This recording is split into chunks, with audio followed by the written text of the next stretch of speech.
কিছু কিছু ব্যক্তির রক্ত এই জমিনে ঝরবে, তাদের রক্তের বিনিময়ে দেশ টিকে থাকবে, ইসলাম টিকে থাকবে।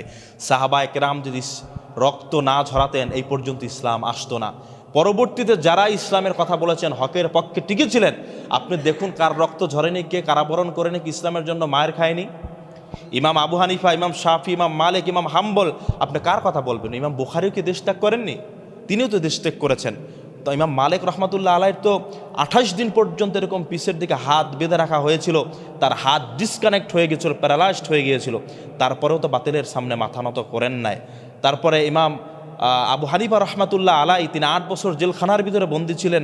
তার মাকে বাহিরে, জেলখানার বাহিরে রাখা হতো, আর তাকে হাত পা বেঁধে পিটানো হতো। বলা হতো, তার মাকে বলা হতো, বলো তোমার সন্তানকে সে যেন তার পথ থেকে তার জায়গা থেকে, ইসলামের জায়গা থেকে সে যেন সরে আসে। আমাদের যুগের মারা বাবারা হলে আমাদের তো এখনই বের হতে দেয় না, মারবে, পিটাইবে, হাদির মতো গুলি করবে, এই কথা আমাদেরকে এখনই বলে। মা বাবা হিসেবে তাদের টেনশন থাকবেই। কিন্তু ইমাম আবু হানিফা রহমাতুল্লাহ আলাইহির মা কি জবাব দিলেন দেখুন। তার সামনে বসে তার সন্তানকে ঝুলিয়ে পিটানো হচ্ছে, তার মা বলল, খবরদার নোমান ইবনে সাবেত।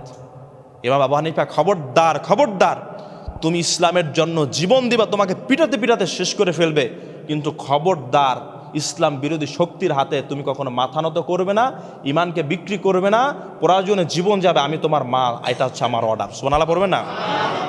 এই অর্ডার যদি আমরা দিতে পারতাম। আমরা ছোটবেলা থেকে দেখি তসবি, আতর, টুপি, আর ফিলিস্তিনের সন্তানের ছোটবেলায় হইয়েই দেখে গুল্লি, তারা বিপ্লবী হয়ে ওঠে, আমরা বিপ্লবী হয়ে উঠতে পারি না। প্রিয় ভাইরা আমার, এজন্য আপনাদের কাছে আমার বিশেষ ফরিয়াদ হচ্ছে, যারা এই দেশের জন্য, ইসলামের জন্য জীবন দেন, তাদেরকে আপনারা স্মরণ করবেন, সম্মিলিতভাবে আমরা স্মরণ করব। আল্লাহ সুবহানাহু ওয়া তাআলা যেন আমাদেরকে ইসলামের জন্য, দেশের জন্য বারবার সংগ্রাম করার তৌফিক দান করেন, পড়ুন আমিন।